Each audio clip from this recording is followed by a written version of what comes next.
Hey guys, it's John Charbel from Old Dogs. Shout out to T-Roy's. Make sure you use our discount code OldDogs5 for 5% off. I have a pure Azamina deck profile here today. I went top 8 at Newcastle Regionals. So let's get into it. I play 2 Dear Bellstar Vengeance, 3 Wanteds, 3 Hollowed, and 3 Dear Bellstar, as well as 3 Deception. So this is your main engine. Not every card is a 1-card starter. These 2 aren't, but these 3 are. Essentially, you want to see these cards in your hand going first. Any combination of these cards are full combo, so you want to make sure that you see these cards. I play 1 Snake Eye, 1 Philia Dear Bell, 1 Do You Build the White Witch. She's very good into Mitsurugi. I'm not really going all in on her in this profile. It's more so an Azamina list. I'll explain her more in just a second. 1 Queen. You have to play this card. It's mandatory. You can't play the deck without it. Essentially, what you want to do with it is, if you already have Hollowed in hand, you want to use Deception to tribute a monster to search it. It will count as 2 Sinful Spoils, because it itself is triggered as a Sinful Spoil, so you usually end up with 3 Sinful Spoils if you just have this card in rotation. It's a really good card, so I would not play the deck without it. 1 Daggers. Seeing a lot of people play 3 of this, it's a big mistake. You only need 1. This is more of a win more sword card. Yeah, okay, it's pretty good as a pseudo starter, but you want to open this more than this. It can combo well with Snake Eyes, so you activate Snake Eyes and you chain this, but yeah, I don't really like playing more than 1. You only really need 1. I always side it out going second anyway. Time for the MVPs of the day. So as I said, I'll get more into this card. The Trap and Dear Beals. So many people don't know what this card does. So many people don't know the impact of this card. So when you activate it, not many people know what's coming. This card is insane. I'll tell you what it does. You special summon an illusion monster from your deck, meaning either one of these. The activated effects of those monsters cannot be used in the main phase. However, the lingering effects still apply. This one says no to quick plays. This one says your cards can't be destroyed by card effect. So if you're versing any deck that you think has Forbidden Droplet or any quick plays like Mitsurugi, Prayers for example, this card is your go-to. This card is good against the Mirakumo board wipe, so that's why I chose to play this. That's why I'm not really playing the Trap with this card. So this card is to just provide that extra layer of protection when you're going into a board. So yeah, people ask me how do I get to this card. It's more so with Dear Bellstar or with Murcielago.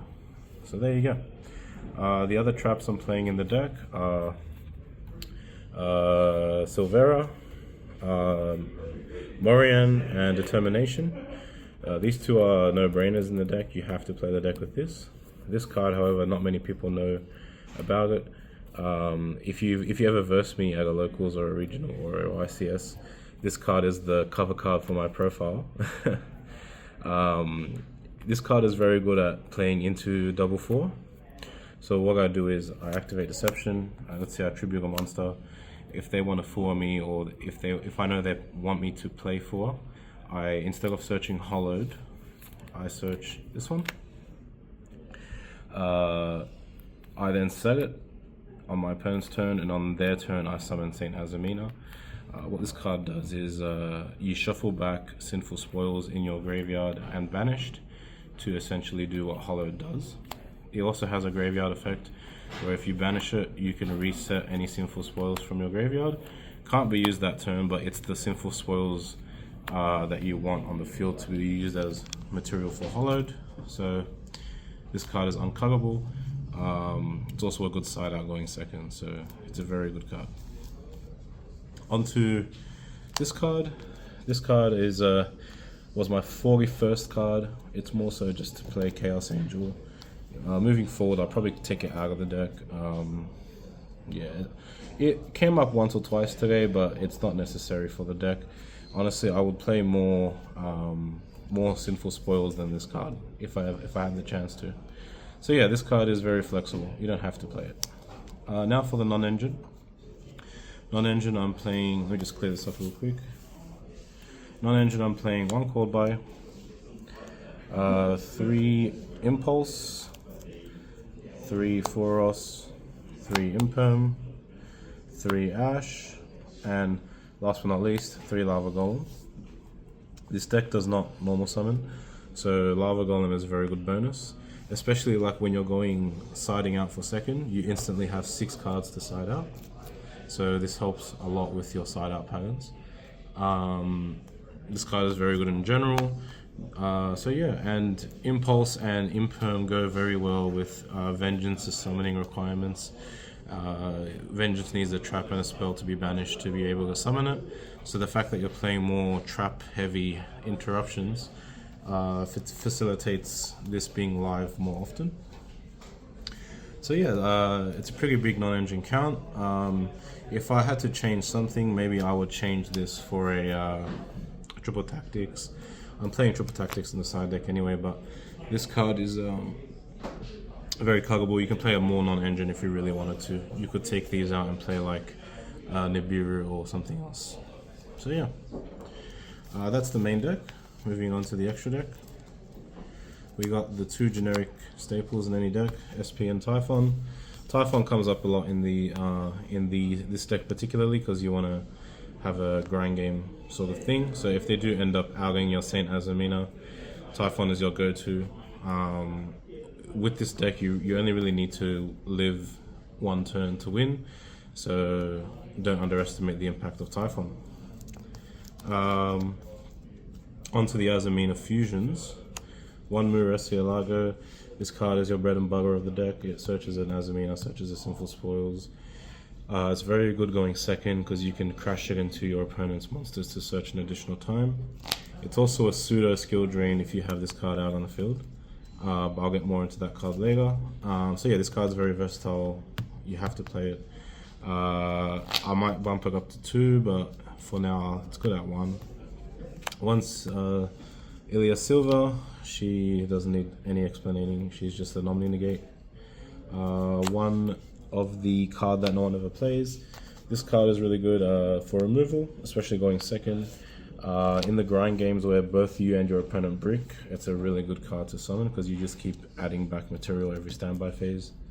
So yeah, 1 Azamina, the Kaiju of the deck. It's a crazy card if you can manage to get it out.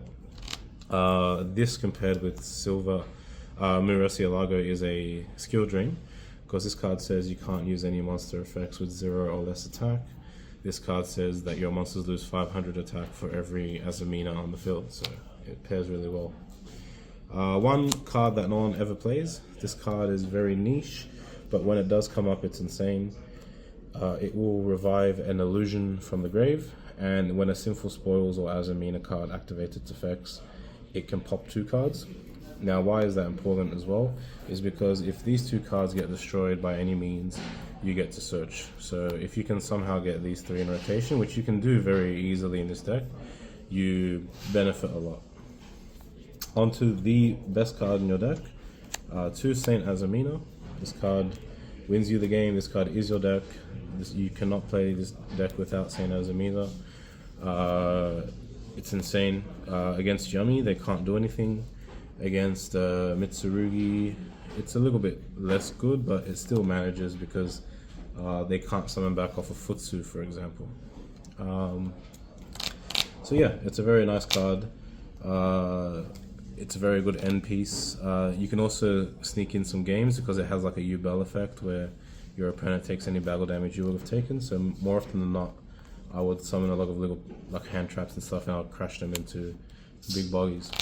So yeah, it's a cool little card. Onto the synchros of the deck. I'm playing 2 popular. For games where this is your only interruption, you need to play a sort of heavier synchro package.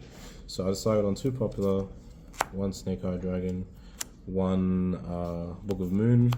I don't know what this card's name, sorry. It's too shiny for me to read right now.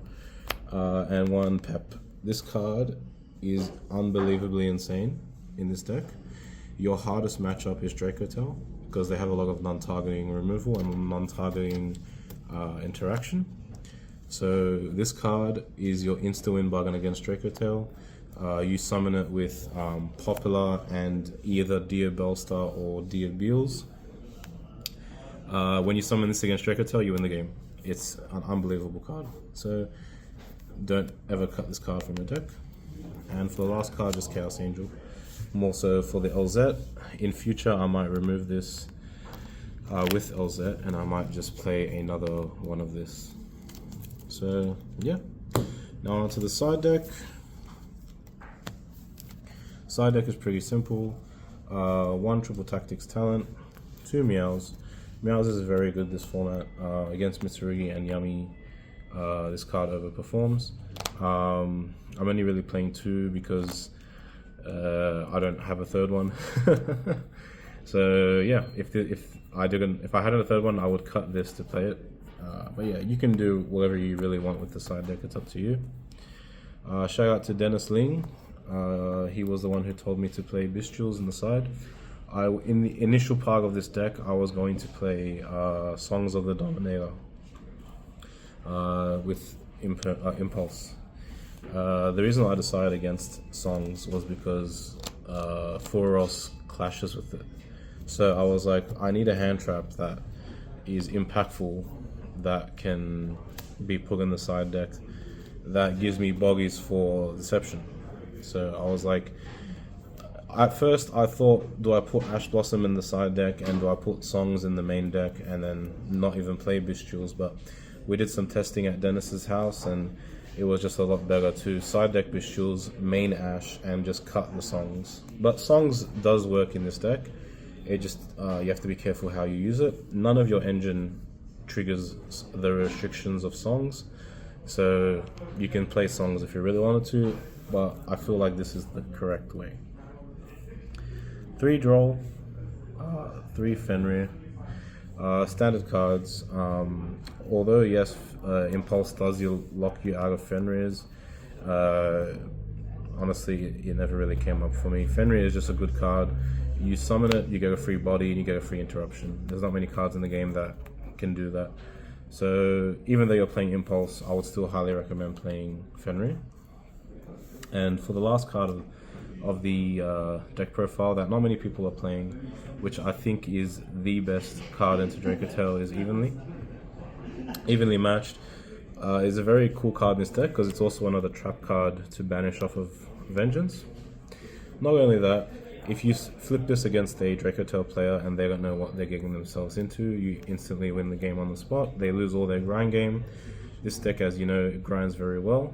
So this card is very good into Dracotel. It's also very good into a lot of rogue matchups. I versed 3 Orcust Mitsurugi players at my regional, and each one of them egg and evenly matched, and it won me the game. So yeah, that's it. Shout out to Old Dog, shout out to Dennis Ling, Menace Ming, shout out to Scully, and support T-Roy's, use discount code OldDogs5.